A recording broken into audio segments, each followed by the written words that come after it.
तो Newlands law of Octave second pre attempt है। एक प्री अटेम्प्ट मैंने भी आपको बताया, डोबेरिनस ट्रायड, लेकिन डोबेरिनर ट्रायड फेल हो गए।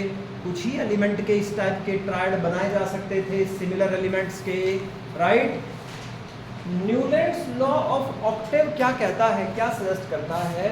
ये कहता है कि अगर एलिमेंट्स को अरेंज किया जाए according to their increasing atomic weight या एटॉमिक मास, तो every eighth element first element के सिमिलर प्रॉपर्टीज रखता है। मेरी तरफ देखें, इधर देखें, look at me. Classical music के बारे में सब जानते हैं, क्या होता है क्लासिकल म्यूजिक? क्लासिकल म्यूजिक जानते हो क्या होता है क्लासिकल म्यूजिक? जो बेसिक म्यूजिक है, या कह लीजिएगा कि जो इंडियन म्यूजिक है, उसको हम क्लासिकल म्यूजिक कहते हैं। इसमें बड़े सारे राग होते हैं, है ना। तो उसमें एक बड़ा सिंपल सा सरगम होती है। जितने भी सॉन्ग्स दुनिया में बने, जितने भी गाने दुनिया में बनते हैं, जो कुछ भी आप सुनते हो, पंजाबी है, पहाड़ी म्यूजिक है, फोक म्यूजिक है, any type of music, Arijit Singh के गाने सुनते हो आप, मुझे पता है अरिजीत के सब सुनते हैं, एक से ही गाता रहता है बेचारा सुबह से शाम, एक से ही है बस उसके। तो किसी के भी जो गाने बने हैं, जो भी म्यूजिक बना है, वो टोटल किसके ऊपर बेस्ड है? That is based on Sargam of classical music. सा रे गा मा पा धा नी सा। तो सा रे गा मा पा धा नी के बाद में फिर वही सा आ गया, ठीक है, सा रे गा मा पा धा नी सा। इसी को बना बना के ऊपर नीचे अलग अलग उसमें कर करके हर एक गाना इस पे फिट हो जाता है, एवरी सॉन्ग। तो कितना जबरदस्त लोग रहे होंगे जिन्होंने पूरे वर्ल्ड के म्यूजिक को इन 7 सुरों में सेट कर दिया, सारे गामा पाधा नी सा। ऐसे अगर एलिमेंट को कैसे अरेंज किया जाए? According to their increasing atomic mass.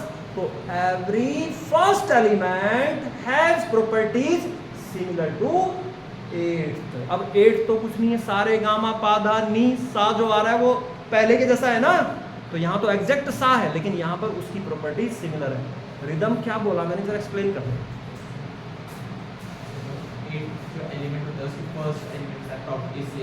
Same नहीं रहती, सेम और सिमिलर में बड़ा डिफरेंस है। सिमिलर रहती, सेम होती तो सेम एलिमेंट नहीं हो गया। कुछ प्रॉपर्टी सिमिलर, सिमिलर का मतलब सेम नहीं होता, सिमिलर का मतलब है लगभग उसी के जैसी, ठीक है। बैठ जाइए।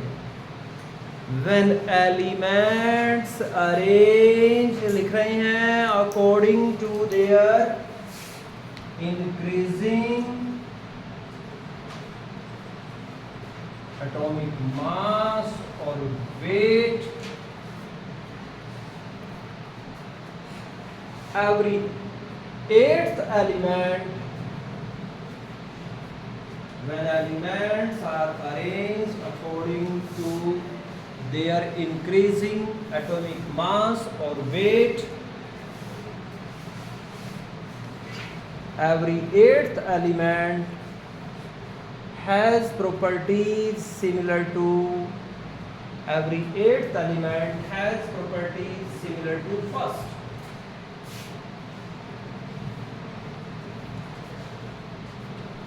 क्या मेरी बात समझ में आ गई? When elements are arranged according to increasing atomic mass or weight, every 8th या first element has properties similar to 8th या 8th has properties similar to first। अरे नोट कर लिया क्या बच्चों? ठीक है, इसे कहा जाता है न्यूलैंड्स लॉ ऑफ ऑक्टेव। ये मेंडलीव के लॉ के काफी क्लोज है, पर बेटा ये जो प्रोग्राम था ये सिर्फ 20th एलिमेंट के बाद फेल हो जाता है, 20 एलिमेंट के बाद में ये fail. It is only applicable up to 20th element, 20 element। तो बेटा ये भी काम नहीं चल पाया, लेकिन मेंडलीव का इंस्पिरेशन मेन यही है। This concept is fed after 20th element। समझ में बात आ गई बच्चों? आगे चल रहे हैं पॉइंट नंबर 3 पर।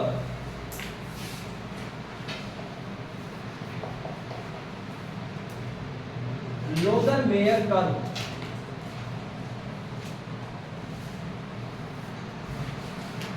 ये भी बड़ा साइंटिफिक काम था लोदर-मेयर कर्व। लोदर-मेयर कर्व में क्या किया जाता है बच्चों?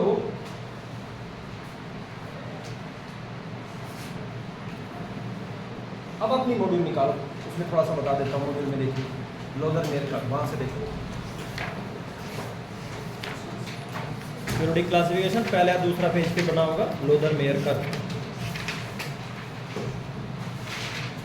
तो भाई एनसीईआरटी में भी बने, यहाँ भी मैं आपको दिखा रहा हूँ, देखिएगा पेज नंबर 55 लोदर-मेयर कर्व। तो लोदर-मेयर कर्व में क्या करते हैं, एक ग्राफ प्लॉट किया जाता है, वो मैं आपको यहाँ भी प्लॉट करके बताऊंगा। एटॉमिक वॉल्यूम और एटॉमिक वेट में यहाँ पर लिया जाता है एटॉमिक वॉल्यूम, एनसीईआरटी में भी बना है बच्चों ये ग्राफ, और यहाँ पर लिया जाता है एटॉमिक वेट या एटॉमिक मास। ठीक है, तो भाई हमें कुछ इस टाइप का ग्राफ मिला, ऐसा सब कुछ ग्राफ बना।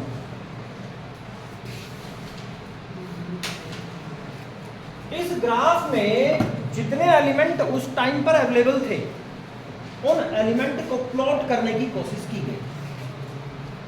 अब अपना ये मॉड्यूल बंद कर दे, अब बोर्ड की तरफ देखें। तो ये ग्राफ क्या सजेस्ट करता है, ये कहता है ग्राफ के इसमें जो ये पीक आए हैं ग्राफ की, ये जो पीक्स ग्राफ के आए हैं, इन पीक्स के ऊपर जो आपके मोस्ट इलेक्ट्रोपॉजिटिव एलिमेंट्स होते हैं वो इन पीक्स ऑफ द ग्राफ पर आते हैं। जैसे यहाँ पर आ गया lithium, sodium, potassium, rubidium, caesium. तो लिखिएगा पहला पॉइंट अबाउट दिस ग्राफ। पहले ग्राफ को जैसे मैंने बनाया ऐसा ही हल्का सा ड्रॉ कर लें समझने के लिए, फटाफट से बना।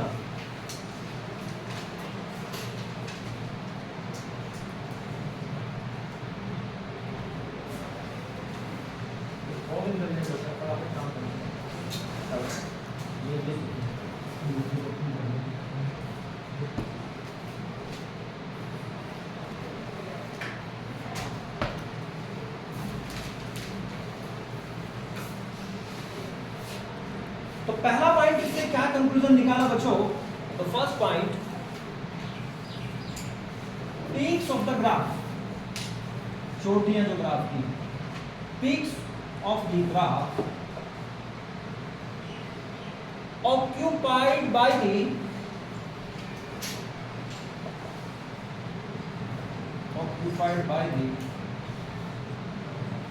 most electropositive elements।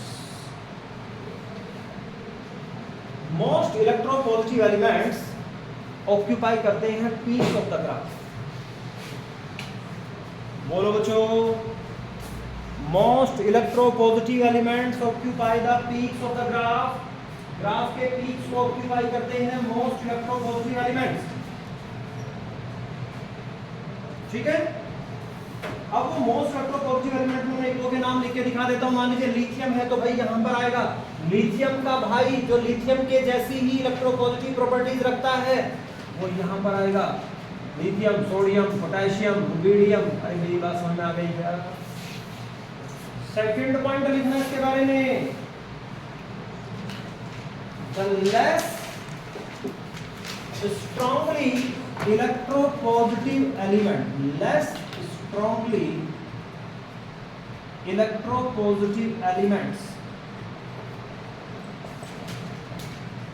positive elements occupy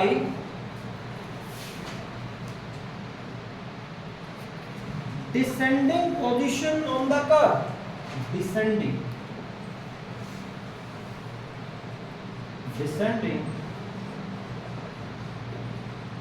positions on the curve. Descending position क्या है, असेंडिंग पोजीशंस क्या है? देखो ये ऊपर को जा रहे हैं, यहाँ ऊपर को चढ़ रहे हैं, पीक के ऊपर जा रहे हैं, ये असेंडिंग पोजीशन है। जब यहाँ चोटी के ऊपर चलेगा उसके बाद में फिर नीचे जा रहे हैं, नीचे ये ऐसे नीचे की तरफ को आ रहे हैं, ये कौन सी पोजीशन है? Descending position. ये वाली कौन सी पोजीशन है? असेंडिंग। ये वाली कौन सी है? डिसेंडिंग। तो जो डिसेंडिंग पोजीशंस हैं ये वाली, इन डिसेंडिंग पोजीशंस पर इनसे कम इलेक्ट्रोपॉजिटिव एलिमेंट्स मिलते हैं, जैसे कि बेटा यहाँ पर बेरिलियम मिल जाए, यहाँ पर मैग्नीशियम मिल जाए, बात समझ रहे हो, यहाँ पर कैल्शियम मिल जाए। क्या मेरी इतनी सी बात आपको समझ में आ गई बच्चों? नेक्स्ट पॉइंट है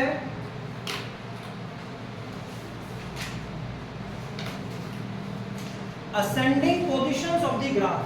असेंडिंग पोजीशन में ऊपर को जा रहे हैं। Ascending positions of the graph, ascending, ASCENDING, ascending positions of the graph are occupied by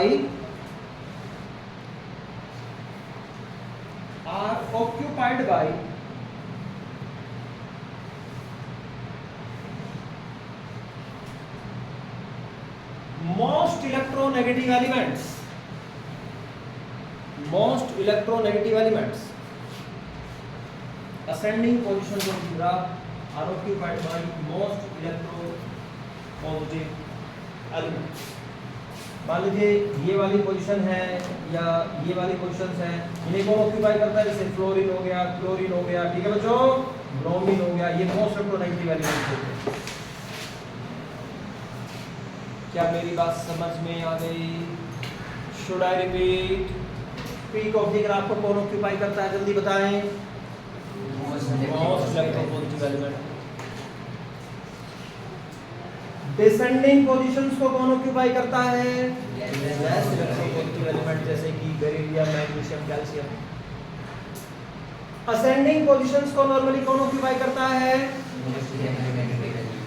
most electronegative element होते हैं। ग्रुप नंबर 17 क्या स्टेट में? ग्रुप नंबर 17 क्या है? फ्लोरीन, क्लोरीन, ब्रोमीन, आयोडीन, वो ऑक्यूपाई करते हैं। इसे मैथ की लैंग्वेज में मैक्सिमा कहते हैं। ऊपर पीक्स को मैक्सिमा कहते हैं और नीचे वाली पोजीशन को मिनिमा कहते हैं या बॉटम कहते हैं। ये पीक्स हो गए थे, बॉटम हो गए। Number 4 point, minima of the curve, minima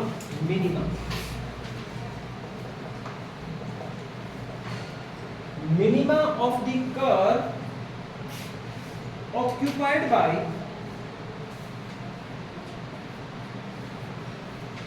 transition elements,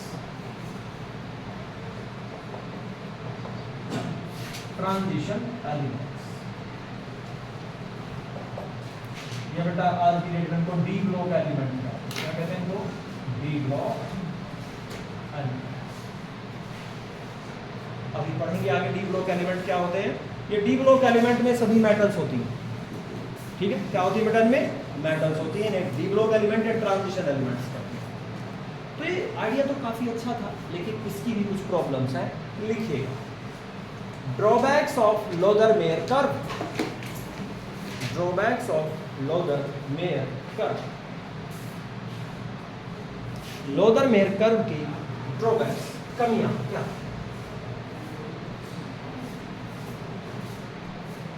number first, no position for isotopes. Isotopes के लिए कोई जगह नहीं थी बेटा। No position for isotopes.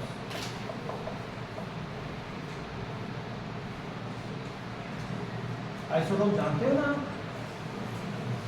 अरे जानते हो isotopes? No position for hydrogen. Hydrogen के लिए भी कोई जगह नहीं।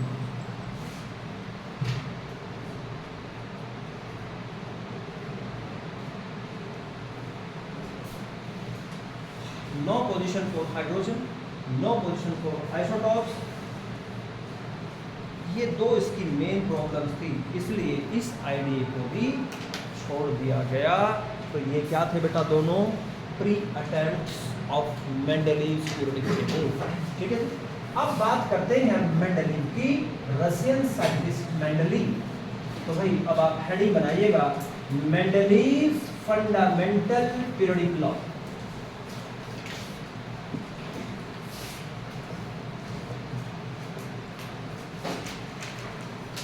Mendeleev's fundamental periodic law।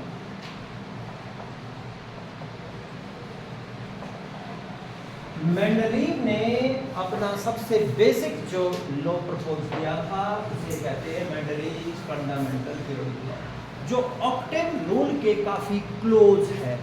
क्या कहता है बेटा Mendeleev's fundamental periodic law? The physical and chemical properties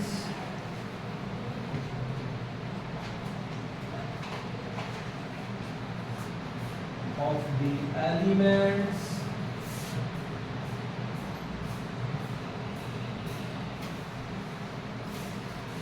are the periodic function of their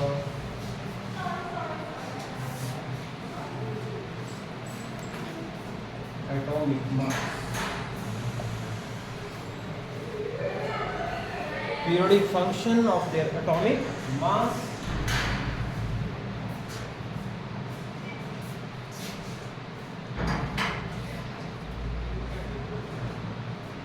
लिख लिया आपने, जरा पढ़ के बताएं। 1 2 3।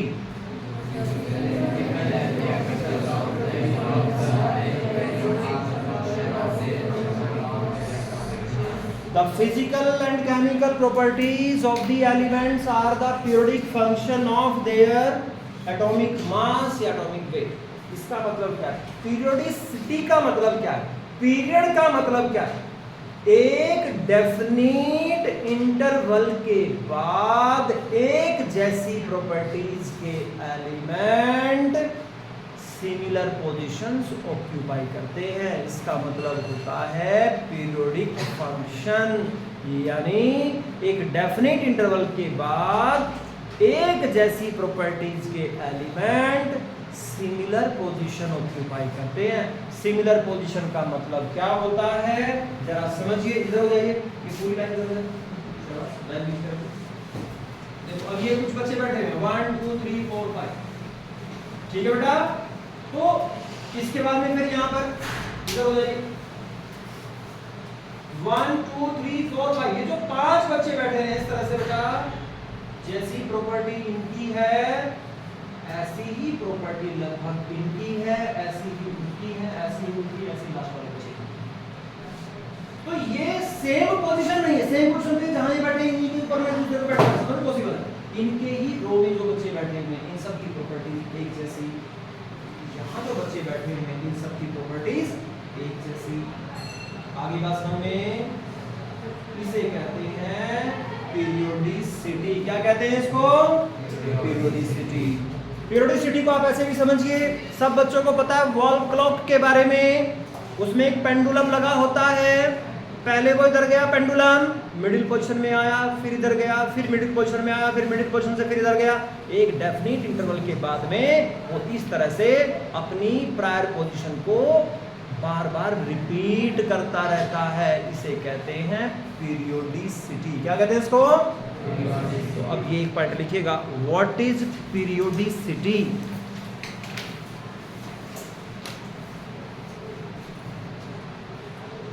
The elements of similar properties,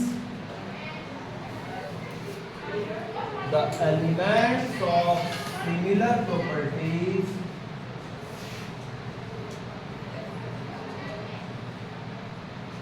occupy similar positions after a definite interval। after a definite interval. This is known as periodicity. This is known as periodicity. Should I repeat? This is known as what? इसे क्या कहते हैं बेटा? Periodicity कहते हैं. Mendeleev के time में बहुत कम एलिमेंट नॉन थे, 55 या 65 के आसपास एलिमेंट उस टाइम पर नॉन थे बेटा. ठीक है, तो मेंडलीव ने जो अपनी पीरियोडिक टेबल बनाई, अब यहाँ पर लिखिएगा कैरेक्टरिस्टिक्स ऑफ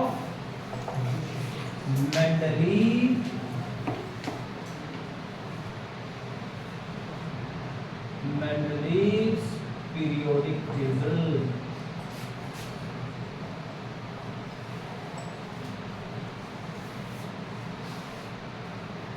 मेंडलीव की पीरियोडिक टेबल की कैरेक्टरिस्टिक्स. मेंडलीव की पीरियोडिक टेबल में 7 पीरियड थे बच्चों. कितने पीरियड थे बच्चों? 7 पीरियड. पीरियड बता रखी मैंने क्या था?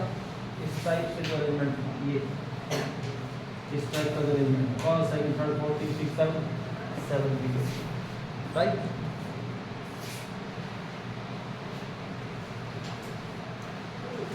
Eight groups.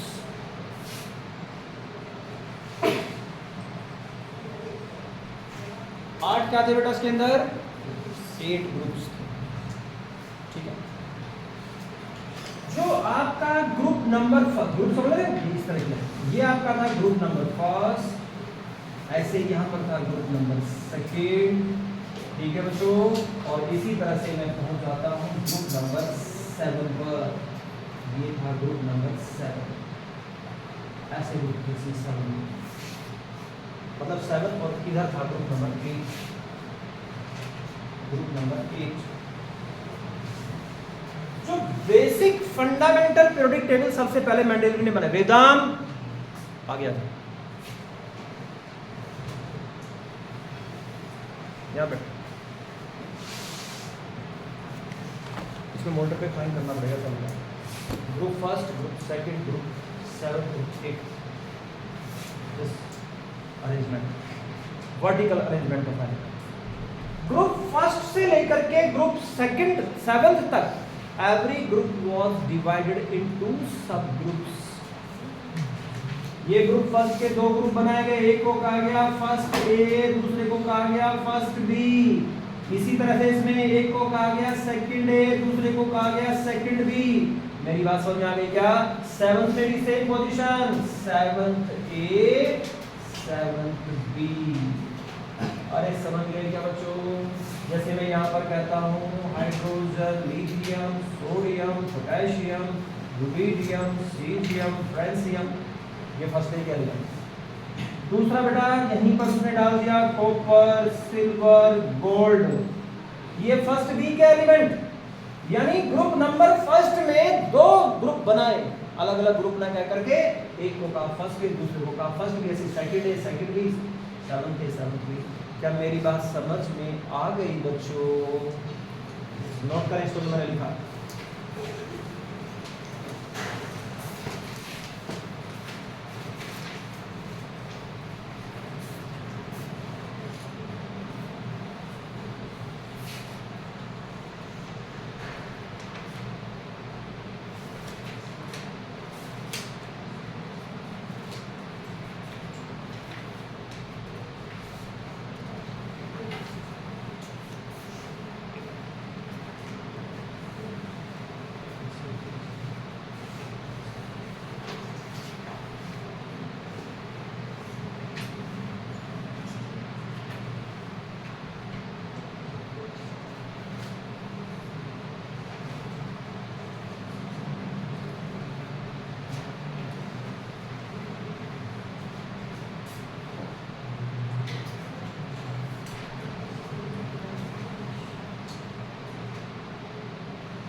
बेटा ये 7 तक ये प्रोग्राम था कि हर एक ग्रुप के 2-2 सब ग्रुप थे। जो ग्रुप नंबर 8 था इसमें उन्होंने और एक नया काम किया हुआ था, इसमें 3-3 एलिमेंट की 3 सीरीज बनाई गई थी। जैसे बेटा इसमें सबसे पहली सीरीज थी आयरन, कोबाल्ट, निकल, ये 3 सीरीज थी, मतलब ये 3 एलिमेंट की अलग सीरीज जिनकी प्रॉपर्टी एक जैसी। Ruthenium, rhodium, palladium, ruthenium, rhodium, palladium, इन तीनों की प्रॉपर्टी एक जैसी, इनको एक साथ रखा गया मतलब उसके अकॉर्डिंग। और इसी तरह से osmium, iridium, platinum, osmium, iridium, platinum, ये सब काम किया हुआ था मेंडलीव ने अपनी पीरियोडिक टेबल में। और एक सबसे बड़ी चीज जो पीरियोडिक टेबल में नहीं थी, इस पीरियोडिक टेबल में इनर्ट गैस को इंक्लूड नहीं किया गया था। इनर्ट गैस जो आज की डेट में 0 ग्रुप या ग्रुप नंबर 18 में रखी गई है। ये बात समझ आ गई। 7 पीरियड, 8 ग्रुप, फर्स्ट से लेकर 7 तक के ग्रुप में 2-2 sub group, first A first B, second A second B, third A third B, seventh A seventh B. और 8 ग्रुप में ऐसा नहीं था फर्स्ट ए फर्स्ट बी, उसमें क्या था 3 एलिमेंट की 3 रोज बनाई गई थी। पहली रो में किन एलिमेंट को रखा गया, आयरन, कोबाल्ट, निकल, दूसरी में रुथेनियम, रोडियम, पैलेडियम, तीसरी में ऑस्मियम, इरिडियम, प्लैटिनम। ये पीरियोडिक टेबल थी बेटा, जिसको हम कहते हैं Mendeleev periodic table, Mendeleev fundamental periodic table. और मेंडलीव की फंडामेंटल पीरियोडिक टेबल के टाइम पर इनर्ट गैस की डिस्कवरी ही नहीं हुई थी। इनर्ट गैस के बारे में कोई नॉलेज ही नहीं थी मेंडलीव को। इसलिए बेटा जब बाद में इनर्ट गैस डिस्कवर हुई तो मेंडलीव की पीरियोडिक टेबल में एक ग्रुप ऐड किया गया जिसे हम कहते हैं 0 ग्रुप, और आज की डेट में उसको कहते हैं 18 ग्रुप, नई पीरियोडिक टेबल। तो मेंडलीव की पीरियोडिक टेबल में 9 ग्रुप या 0 ग्रुप ऐड किया गया, 0 ग्रुप, और उसको आज की डेट में मतलब 9th ग्रुप भी कह सकते हो, 9th ग्रुप। और इसमें किसे रखा गया 9th ग्रुप में, इनर्ट गैसों को helium, neon, argon, krypton, xenon, radon, इन गैसों को रखा गया क्योंकि मेंडलीव के टाइम पर बेटा इनर्ट गैस डिस्कवर नहीं हुई थी। And this group was added by a scientist Ramsay, R-A-M-S-A-Y, Ramsay नाम के साइंटिस्ट ने इस ग्रुप को पीरियोडिक टेबल में ऐड किया था। नीट में पूछा गया था एक बार, तो उसको आप नोट कर लें। ठीक है बेटा, तो ये थी मेंडलीव्स फंडामेंटल पीरियोडिक